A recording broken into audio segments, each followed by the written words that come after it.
In the game of loans, you either win or you learn. Welcome to the game of loans, where fortunes are forged and empires are built. Your hosts, lords of lending and wholesaling, are here to guide you through the realm of real estate and wealth building. Brace yourselves, cash flow is coming.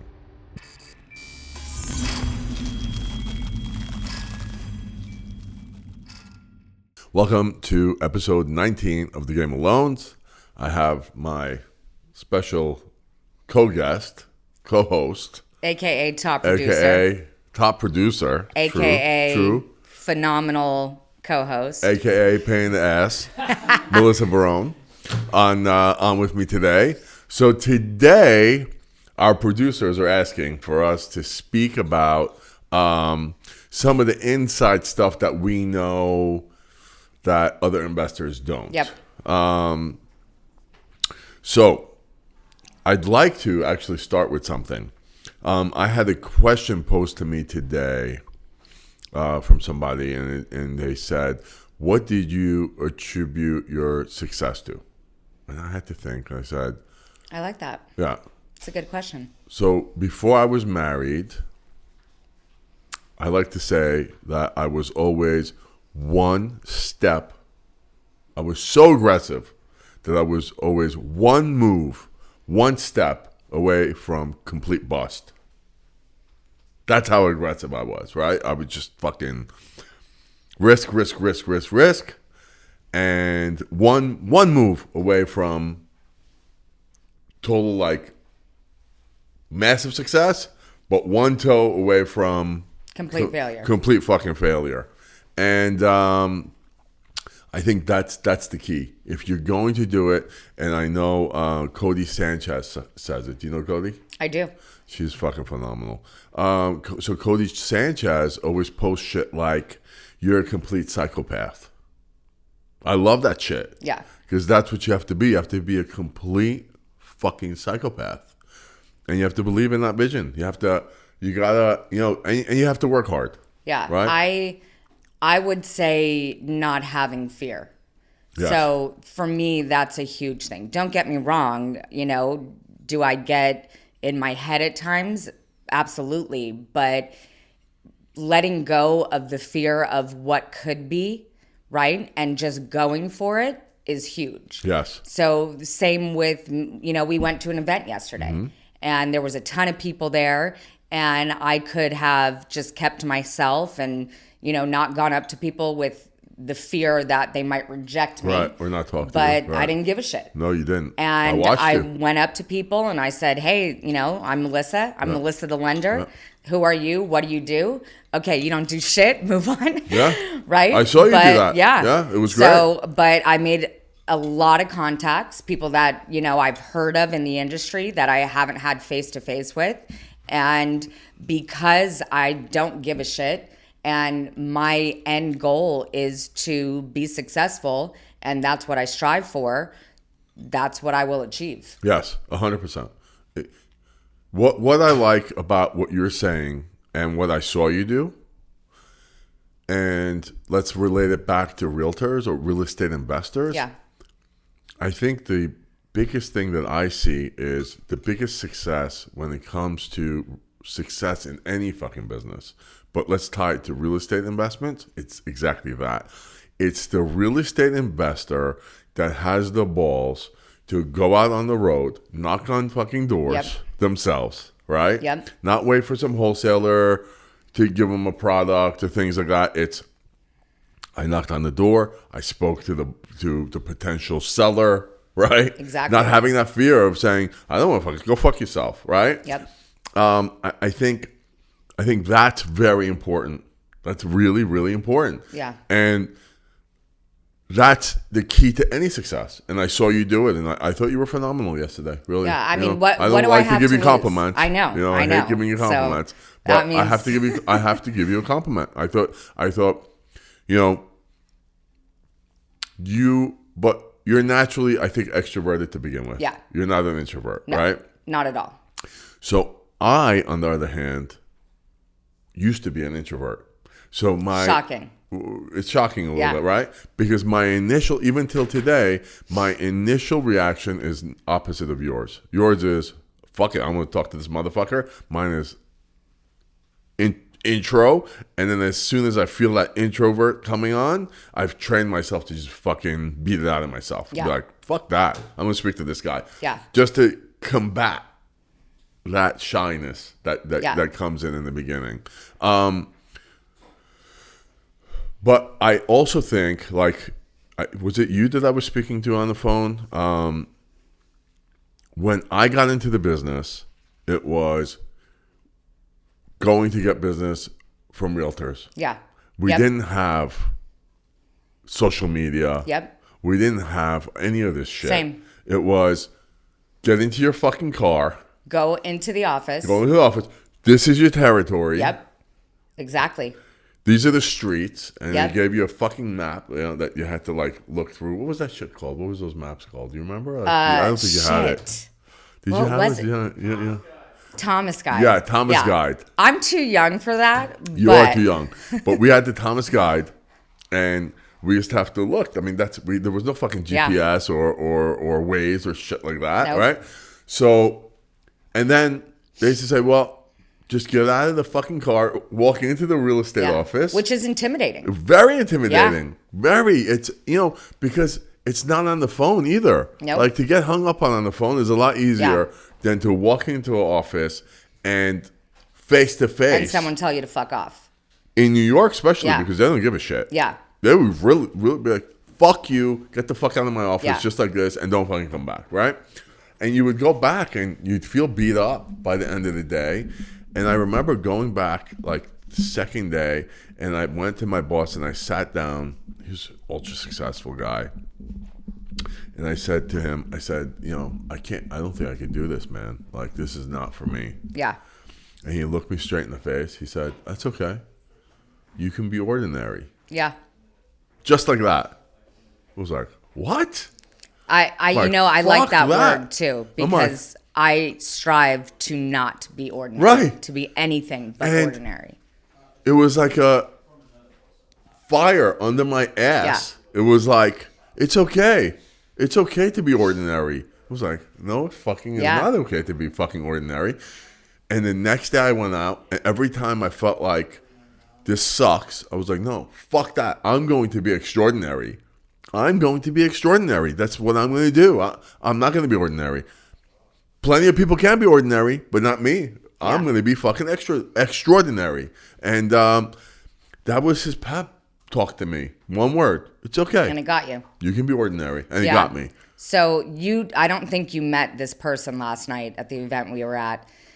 It was the actual builder. So Paul was one of them, but there's another, Derek. They call him Salt. Okay. I don't know if you've heard of him, but I've only heard of Pepper. yeah. That's all. So he's part of Randy John Swift's crew. Okay. They're all very tight. Yeah. And I had yet to meet him in person. So I didn't know what he looked like. So I was asking everyone. I'm like, do you know Derek? Who's Derek? And they're like, oh yeah, he looks like this. And finally I'm like, can somebody introduce me to Derek? So whatever, we walk over, I say who I am. And, I'm a private lender. He's like, oh, you're hard money? Never. And the minute he said that, my goal last night, was to make sure he understood how he can benefit from me. That's great. And we hit it off. And at first, he pretty much told me to fuck off. Yeah. And I took that and I used that fire to do everything in my power to make him love me. Yeah, I love it. And now he wants to marry me. Good. But, Why not? So, but You can't marry him. I'm not. Get his fucking business. Exactly. Exactly. So, but that's the whole point is that, you cannot get defeated. This No. is an industry. I don't care what role you are within, real estate investing. Right. It can be defeating. 100%. And it is not for the weak. And you have to have thick skin and you have to change your mentality. The minute something goes awry or doesn't go your way, you cannot let that beat you down. You have to turn that into something to put fire inside of you to get you going and motivate you to change that situation. 100%. So, some of the strongest fix and flippers that I knew back in the day in Brooklyn, these guys were the guys that would go up and down like 2-3 blocks. This is prior to the word, wholesaler. Yep. Right? Like, they didn't have any of that shit that these wholesalers have, right? Yeah. And they would just knock on doors, introduce themselves to complete fucking strangers, Yeah. right? And they wouldn't even say, I want to buy your house.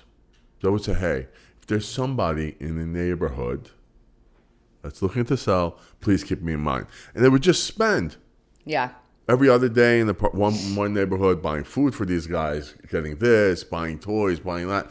Next thing you know, people would get accustomed to seeing them. And they built that sort of trust. And after a while, every time a house would pop up in the neighborhood, guess who would get the first call? They would. They would get the first call. Yeah. Because they put themselves out there. Yeah. There was one of my father's partners. Closed mouths don't get fed. Nope. No, exactly. Yep. So closed mouths don't get fed. Oh, I like that. Another one. Have you not heard that before? Who gets the oil? Oh, really? I tell my kids all the time. Yeah. Who gets the oil? The squeaky wheel gets Yeah. the oil. If you don't fucking talk, Yep. you're not going to get the fucking benefit. You Yep. just won't, right? So I agree. And that's the key. No matter what you want to do, it's, I want X, right? Yep. I could pray for X, do whatever the fuck I want for X, right? But unless I do something to get X, I'm never going to get it. Yep. So that's the whole fucking point. It's like, I try to tell people, because they get into this whole bullshit, and it's not bullshit, I shouldn't say that. They get into the whole thing of manifestation. Yep. What I tell people is, there's 2 fucking parts to manifestation. It's, I manifest the fucking thing, then I go get the fucking thing. You take action. I take action. Exactly. Right. I dream about it, I pray about it, then I take action to get it. But if you're missing that action part, It's not going to happen. it's not coming to your fucking door. It just won't. Yeah. And that's just it. But I'll tell you what's crazy. I think yesterday, you remember we met that guy, and I want to talk about this. Halfway houses. Yep. So I know that once you start meditating and you're in tune with the universe, and your vibrations are vibrating to whatever, you're going to just come across whatever it is that you're seeking. Just before you get into halfway houses, because that's going to segue into a different thing. But I knew I wanted more for myself. Yeah. And I wasn't sure how to get there, right? But I knew I wanted more. I knew that I could take myself, my brand, my production to the next level. But I didn't know how to get there. Mm-hmm. But I manifested. Mm-hmm. And I prayed for it. And then I met you. Oh. Yeah. And I'm your guiding light. You are. And you helped me, or helping me get to that next level. I've doubled my production. I'm getting my name out there. Yeah. We're throwing these events. Yeah. Everything that I wanted, that I didn't know how to achieve, but I knew I wanted it, is coming to fruition. So I have a surprise for you. I manifested you too. Because I was looking for somebody that was strong like you in this market to do exactly what we're doing. See, we do love each other. Yeah, we do. Very much. And no. But this is why when I met you, I was like, oh, that's it. This is that person. This is the person. So I went back. I told Ross, I said, you remember I've been talking about that one person here in Tennessee that's going to help us? I said, I found that person. He's like, well, what are you going to do? I said, we're going to hire her. Well, she works for Lima. I said, I don't give a fuck if she worked for the president of the United States. Yeah. We're going to fucking make sure we got this girl. And that was it. And that's when we sat down. I was like, what did I tell you when you sat down? You said, when are you going to come work for me? When are you going to come? I said, when are you starting? This guy's fucking crazy. Yeah, I said, when are you starting? Yeah. Remember? Yeah. It's the first thing you said. The first thing I before said. My ass hit the chair. Yeah. And you're like, what the fuck are you talking about? Yeah. I remember you're like, I have a job. I'm with Lima. I go, it doesn't matter, right? And that was the conversation. Yep. So but this is a perfect example. Yeah. I love it. I love it. And the difference though with you, Melissa, is that you don't just talk the talk, you walk the walk. Yeah. Right? It's like you can come across, and you've met these people, a lot of people in the world that will say, I want ice cream, let's say, right? And you present them with ice cream, and then they're like, well, it's not the fucking flavor I want. Yeah. And then it's all of a sudden it's a fucking excuse. Yeah. Right? It's not gelato. Yeah. Yeah. You know what I'm saying? Yeah. Like, motherfucker, you asked for ice cream. I gave you ice cream. Here's Yep. your opportunity to eat the fucking ice cream. And they don't take the They opportunity. don't take the opportunity. Yep. It's a matter of they don't want to move out of their comfort zone. Yep, exactly. And you were very comfortable. Yes. Right? And that's a scary thing. It is. To leave your comfort Yes. place. But, even like with these events that we do, Right. they turn out amazingly well. Yeah. But it's also overwhelming, right? It's the fear of people not showing up. It's the fear of, is the event not going to go well? What am I going to say to these people? Are they going to want to talk to me? But I shake that off. I walk in. I stand confident. I know my shit. And it's success every single time. And it's great. You really do know your shit. That's also important. Yep. You know your shit. It's and that's very important because you also, I've seen you deliver your spiel and you come across so competent where people, when they listen to you, they're like, she's a fucking subject matter expert. Yeah. And that's really important. Yeah. Because that's not the case with everybody. Nope. Right? And Yeah. It's like, let me ask my whatever. No, motherfucker, I'm sitting there asking you a question. Can you answer the question or not? Yeah. Or say, to the best of my ability, this is what I can accomplish. If it's going beyond that, and you always do that. Yep. And that's very important. It's very, Yeah. because you know your product, right? I know my product. Inside and and you out. have to. You have to. You have to know your product. You have to know your Look, product. at the end of the day, and we always say this, there's always somebody that can offer a lower rate, Yeah. that can offer higher leverage. They're probably not going to be around much longer, it's but true. they exist. Yeah. Showing that you know your shit can win over an individual 100%. or an investor, just simply giving them that confidence Mm-hmm. that you're going to get the deal done.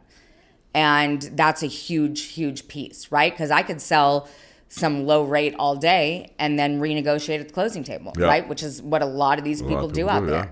If I promise you something, I promise it and I deliver. So that is a huge key to success. In real estate as well. Yep. Regular real estate. Yep. The other thing that I like about you, this is fucking Melissa Day, I know. I fucking love it. is you do not take your eye off the fucking ball. Yeah. It's like trinket here, fucking trinket there, this, that, shiny object, blah, blah, blah. You're like, fuck that. You're like, you have those horse blinders on, like this, and you're just like so honed in Yeah. Well, and on the goal. And there's people out there, right? Well, they'll have a good month and Yeah. then they'll take their foot off the gas. Of course. And I want my next month to be better than the month prior. Right. Every single time. I only want to go up. So I only want to achieve higher. And that's my goal. And nothing's going to stop me. Listen, and I don't, I know nothing will, because again, it's like I want to. The best thing is, and we're not going to name names, but I tried to explain this to people. They say, "Well, I need to earn more money." Yeah. So what am I going to do to earn more money? I'm going to do something else on the Yeah. side. Yeah. I'm going to have Plan B. Yeah. Once you fucking introduce Plan B and C, your Plan A is fucked. Yeah. And they don't understand that. Well, because they're They not don't get it. figuring out how to achieve plan A. Correct. Yeah. My fucking problem is, or my pet peeve is, when you teach them how to fucking achieve Plan A. Yeah. And it's Work. it's work. And all you have to do to make more money is just pay more attention to Yeah. fucking Plan A. Yeah. Because once you start paying attention to Plan B and C, you're fucked. Yeah. Your Plan B is so fucked that it's just never going to come back. Yeah. And I've had this conversation with people even in our organization, and tell them, hey, if you're having thoughts about plan B and C, maybe plan B and C should be your fucking plan A. Yeah, exactly. Right? Yep. And if you're telling me that your goal is to have residual income, for instance, right? Yep. Then make that your life. Yeah. Go into a business where that's going to give you the residual income Yeah, every become month. an actor. Become whatever Good it is. luck. Or whatever. Yeah. Become whatever it is, Yes. right? Any sort of profession. Yes. But once you start mixing the pot, and then I get the obvious, well, why is it that you're doing what you're doing? Why do you do that? Well, I'm already fucking successful in one business. Yeah. I've made my dues in one business for 30 fucking That years. you have the time to prioritize other things. Yeah, or not even. I Accordingly. never prioritize them, Yeah. but I do get involved in them. I have that right. Yeah. I think after 30 years building a business, multiple businesses, being successful, Yeah. I could dabble in some other Yeah. shit. Say, I have enough people in place, right, where I can. But when you're trying to grow in life, I don't care what it is, and even if it's real estate, right? Who are the most successful real estate guys that we know? Do they do anything else? No, that is their primary. That's it. That that's is their bread only. and That's the butter. only thing they Yeah. do. It's I fix and flip. I fucking wholesale. I do this, and that's all they do. Yeah. They don't. It's not. Oh, you know what? I'm in real estate. At the same time, I opened up a business. Open up a fucking bodega. Is that guy ever gonna make it? No, he's not. His fucking time is gonna be wasted on the bodega and shit like that, Yep. instead of being concentrating on the business at But hand. like you said, so there are individuals out there who are successful Mm-hmm. in whatever field that they do, and then they decide, you know what? Now I can dabble into some real Correct. estate, right? I have the revenue. I'm secure in whatever line of work it is that I do. Let me venture out and see. I met some individuals last night, Right. who coincidentally are partnering with Randy or Right. John Okay. on some deals. And I was like, why the fuck didn't I get those deals? But that's another conversation. So that's a scenario. But again, real estate is not their primary focus, but they're allowed to venture out because they are so successful in whatever A is, right? But who are they partnering with?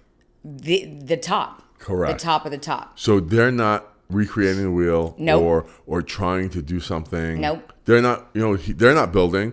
Randy or these guys are going to them saying, hey, I need money. You want to come in on this with Exactly. me? And they're saying, you know what? I'm successful enough. I have Yep. the money. I'm going to give it to this expert, and this expert's going to make me more Exactly. money. Right? Exactly. The issue is when you try to be, jack of all trades, master of none, you fuck up. Yeah. You just fuck up. I remember, again, with my ex-boss, who was one of my greatest mentors, I was complaining about taxes. And he looked me dead in the face. He goes, you want to make more money? You're complaining about taxes because they're taking too much? You know what Yeah. you have to do? Just make more money. Exactly. Just work harder. Yeah. Pretty much. That was the solution. Yeah. It wasn't like, stop fucking bitching. You want to make 50,000 and you're crying that you're making 50 and the government's taking 25,000 away from it? Make Make more 100,000. money. Yep. Work harder. Yep. Stop bitching and complaining. Yeah. So, and that's what happens. And that's the goal, right? And that's what any successful person is going to do.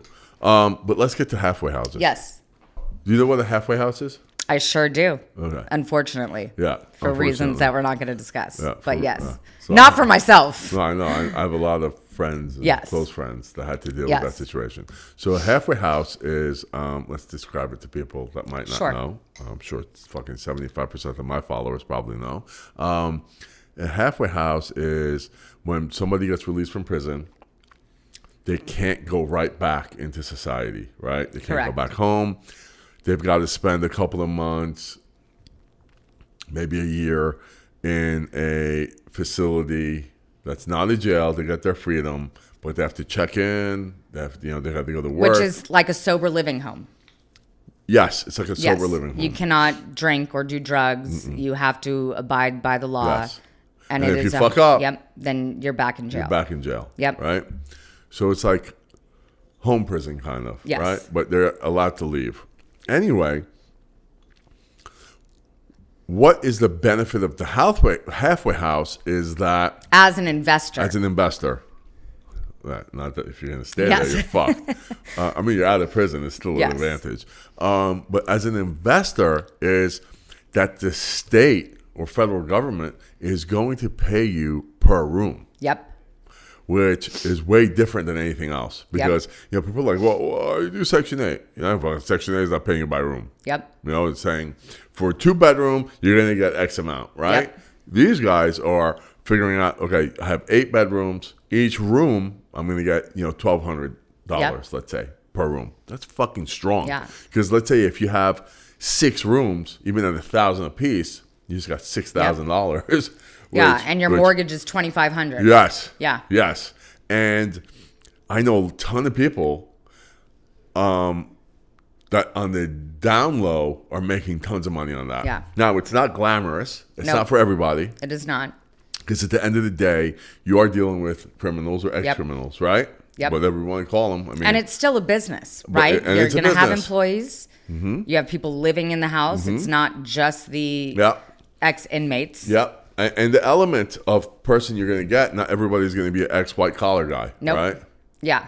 You're going to get the murderer. You're going to get the rapist. You're going to get the child molester. You're going to get a whole bunch of different flavors of people Yep. that are going to come into the halfway house. So you've got to have the fucking stomach for it too, right? But as an investment, it's a fucking strong investment. Yeah. It is a strong investment. And in states like New York, it's kind of like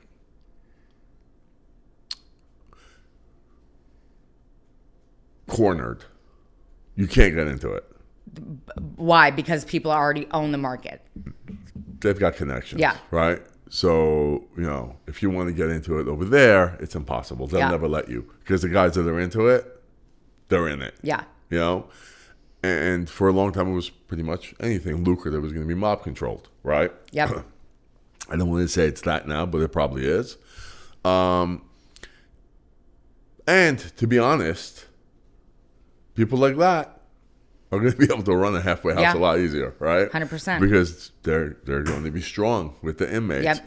But I want to tell my followers about the halfway house situation and let them know that it is a fantastic, fantastic business opportunity, investment if they could get into it. If they're in the state that allows them to get in, where it's Sure. not cornered, where it's not cornered by one group of people. Well, and the they can't get gentleman in. we met last night has 10 of them. He's got 10 of them. Yeah. And you know what? I guarantee he's got more money than the rest of them Yeah. because he's cash flowing like a motherfucker. Yeah. And so that's an investment opportunity that's out of the box. A lot of people don't think about, and it's not glamorous. So a lot of people don't want to do it, right?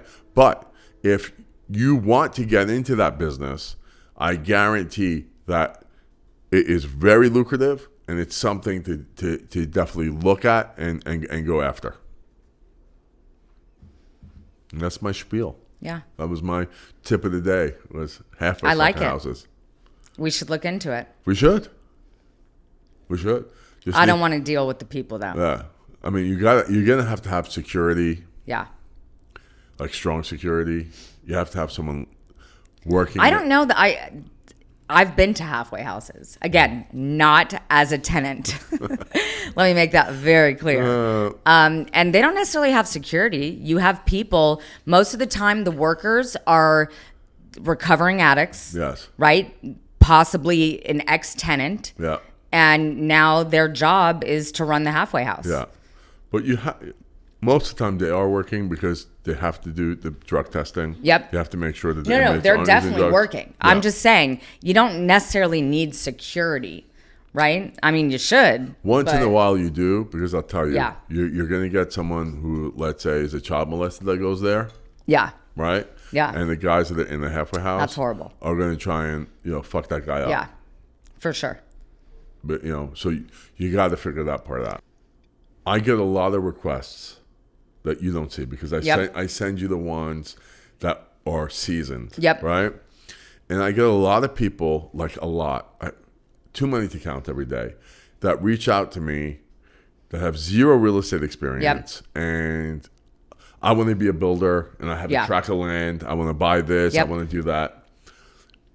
And my first question always is, do you have experience? Yeah. No, I don't need experience. I have the GC. Same fucking spiel. Yep. Yeah. Have you even done anything in real estate? No, but I've always had the dream of being a builder. And I tell them, you can't go from 0 to 100. And building a house is a complete different fucking animal. Yeah. Than a fix and flip. Yep. Right? And even if you're an avid fix and flipper, making that jump to building a house is not an easy one. Because when something goes wrong in a fix and flip, it's a lot easier to fix than when something goes wrong in a new construction deal. Now, potentially, right? Just to play devil's advocate, I would say there is also some pretty high risk in a fix and flip, because you might not know what you're getting yourself into once you take a wall down, right? You could have mold. Sky's the limit on the potential issues that can occur on a fix and flip, right? So agree. let's say you allocated $50,000 for a budget because you just thought, I'm going to do cosmetic work. But what's the loss? What's the loss? Yeah. Well, now you could go from making a lot of money to making a little money. Yep. The problem with the ground up construction deal is you fuck up on that foundation or something like that. You're fucked. You're fucked. Yes. And if you don't know and you're relying on your GC, and what happens when your GC walks away? Yeah. And fucks you and takes your money. You're screwed. Because you're screwed. Yes. That's 100. It is definitely a higher risk class, 100%. Right? I agree Yes. with you. I'm not saying shit can go wrong. Yes. With fix and flips. I've seen it. We've seen it a million times. But when shit goes wrong with a fix and flip, it's fuck. I'm not going to make money on this deal. Yes. Not holy shit, I'm going to go bankrupt. Yeah.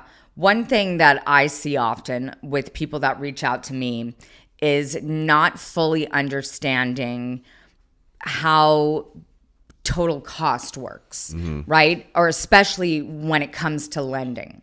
So I'll have somebody come to me and say, hey, I picked up this land for $5,000 and now I want to build $1 million property on it. Well, in lending, we lend off a percentage of the total cost of the project, right? So the smaller or the lower the value on that land compared to the construction cost, the more money they have to come up with. So some individuals, investors who are not seasoned, have a very hard time comprehending why they have to come out of pocket when they got land for $5,000, right? They think, okay, great, I'm gonna build this $1 million house, and I'm not gonna have to come out a dollar. But it doesn't work like that, unfortunately. It doesn't. And that's the problem. Yep. And then the other thing is, it's like when you tell them to go find somebody that could be a mentor to them, they take offense to it. 100%. And you're like, I'm not fucking telling you to go, go fuck yourself. I'm telling you, hey, do it the right way. Go find someone that's done this. Partner up with them. Well, how much, they're going to want a piece of the action. Yeah, so what? It's better than fucking having a mentor than you losing your shirt. I tell them all the time. That's the difference between somebody a new investor who's going to be successful and who is not, is willing to take corrective criticism. Yeah. Right? And take direction and embrace that and be grateful and thankful that there are individuals out there who are willing to mentor them, who are willing to help them. But then you have ones that are just stubborn, that think they know everything. And probably will fall flat on their 100%. face. I've seen it over and over again. And then, you hear but give me an opportunity, give me a chance. I go, I'm not trying to be a dick, but you're not my son. Yeah. Why would I you're not related to me. Why would I do that and potentially lose my shirt? Yep. I promise I won't. If I had a fucking penny for every promise people made me, I'd be a trillionaire right now, And I try, it's nothing against them. Yep. It's just things that we've seen for such a long time, right? It's like, what do we say? We've been around for a long time. We've seen the trends. The other thing we say is, on the lending side, anytime anyone goes in 100% financing, without the people coming up with some skin in the game, Yep. they're going to fucking lose at the end. Yeah. You know? And I've seen that happen so many times. You know, we had one of our top fix and flippers decided that he was going to raise $20 million from friends and family. Okay. And he did. Yep. And he came to me and he told me his business idea, right? And his business idea was that he's going to lend to the people that he knows, other fix-and-flippers that he knows really well in different regions, but he's going to do 100% financing. Yep. So Where I is he said, now? He's Yeah. in trouble, Yeah. right? And I told him, I said, it doesn't matter what the deal is, bro. Like, if there's room in it or not, you're not going to be able to withstand the fucking losses that could potentially come from this situation, right? And as much as you think that these people are your friends, when this shit hits the fan, they're going to give you you're going to hold the bag. Yep. Because he wanted to create a situation where he thought everything that was wrong with our business, he's going to write. Yep. No personal guarantee, Oh, lovely. right? So now he can't even go after their individual assets Nope. So when they fail. Correct. So no personal guarantees, and he was always arguing that if there's enough room, ARV wise, 100% financing. 100% financing. And what I told him is, in my life, what I've seen always, again and again, is that when somebody doesn't have skin in the game or any sort of liability, when they could walk away, that's the first deal that they're going to walk away from. The last deal that they're ever going to walk away from is the one that they have skin in the game. Yep. And Exactly. a fucking personally liable for it, right? They're not walking. Or they're going to think fucking twice. But if you don't have them on the hook for anything, you're fucked. Yep. You know, another scenario that a lot of individuals newer investors, right? They don't understand is I see a lot of failed projects come my way, and they're looking for what we call a bailout, right? So it's a situation in which they weren't able to complete the project within the allotted amount of time on their existing loan. Now that loan is matured, they're potentially underwater. Who knows? So not to say we do mid-construction all the time, right? There's plenty of valid reasons as to why a project was stalled. So maybe it took too long getting permits. Unfortunately, there are lenders out there that do at times not have the money to give the draw. Yep. Right? And so that's a great situation. That's why we're here, to help those people out. So, but there are projects that I see where it just doesn't make sense, right? They're 2+ years in, they've barely started on the project, or foundation has been in for 2 years. Okay, what is the real story here, right? And getting that is where an individual, especially in private lending, that's where the knowledge really is going to come into play, right? So that you can identify immediately whether this is a scenario we want to get into or not. Right? Is this too high risk? Why is this person failing? Is it truly, a valid reason, or is it a shit deal? Or the guys that want to be the market maker in the place, right? Yep. It's, this business, this area is gentrifying. I'm going to make the first, luxury house in this area. Yep. And you're sitting there saying, well, congratulations, I admire you, but I'm not the one that's willing to make that gamble. Yeah. Right? If you want to build $1 million house and the closest house, in value is $500,000. Yep. Good luck. Good luck. It's just not going to happen. Yeah. And look, there are individuals out there who are the pioneer, right? And they do make it work. However, it is far and few. You're right, but I'll tell you, I've seen that because I saw that happen in places like Brooklyn, right? Yep. They would make the market differently though. So let's say the average price, let's throw out a number, was $125. Yep. They'd come in and go $135. Yeah. They'd build another one, go $145. Yep. They'll build another one. It was incremental. sometimes, and if we'll go with the guys that are Yeah. incrementally doing it. Yeah. It's the guys that want to make such a big fucking move Jump. Correct. in a particular place, and we've seen Yes. that. And it's They want to build the white elephant. They want, yeah. Yes. And that's a problem. Yes. You know, and will someone do it? Maybe someone will give it to them. But I always tell them, when you're that fucking far off on the value, though, Yeah. you're gonna have a problem. Yep. So there was a builder that came to us and wanted to borrow money, and I went to see his work, and they had built like what they felt were $2 million properties in the area of Franklin, because it's Franklin. Yep. But the street was just a fucking horrible street. Yeah. And they're using comps from, it was close to West Haven. They're using West Haven comps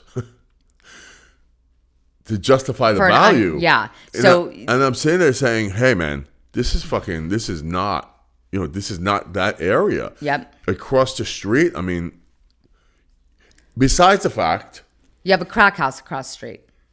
maybe it's not a crack house, Yeah. but it's not pleasant. Yeah. Right? Now, the other problem was, if you're going to take that approach Yeah. and have the balls to do it, that fucking house better be so superior Yep. to, it better be a fucking $4 million house that these guys are getting for $2 million. Yeah. You know what I'm saying? Yes. Yes. They should walk into that fucking house and say, damn, be this blown motherfucker this is a fucking discount. Yep. I don't care about the house across the street, because this is a $3 million house I'm getting for $2 million. Yep. And it wasn't. Yeah. It was a $1.8 million house. Yep. That they were getting Yeah. For 1.8 million. $1.8 million in a an shitty area neighborhood. that, yes. So that's the other thing real estate investors need to be mindful of. If you're going to build a $2 million house, Mm-hmm. think about that end buyer.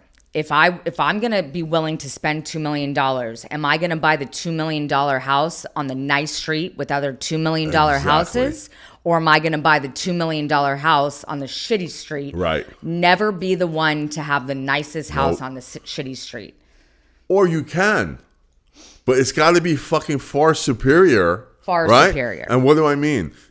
It's got to be your dream home. It's got to be a fucking dream house. Yes. It's got to be, I'm selling you this one house at a fucking discount because Yep. you're willing to be the first person to buy a nice house Yes. in this area that's eventually going to change. Yep. Right? And because you're willing to take the risk, I'm giving you a far superior house than Yes. for the price. And they're not doing it. And that's very important. That is the biggest pitfalls that could come is, again, location. And if you're going to be a market maker in a gentrifying or upcoming location, then you've got to have a far superior product that you're giving to the public. And if you don't, you're going to trip and you're going to fucking land on your face. And I've seen it happen time and time again in 35 years in this business. Well, we had another great podcast with Absolutely. my co-host, Melissa the Lender. Make sure you follow and tell other motherfuckers to follow. All right? We're out. You've been listening to The Game of Loans, where real estate battles are fought and won. Make sure to fortify your defenses by subscribing. Cash flow is coming, and we'll be back next time to help you claim your throne. The war of wealth continues.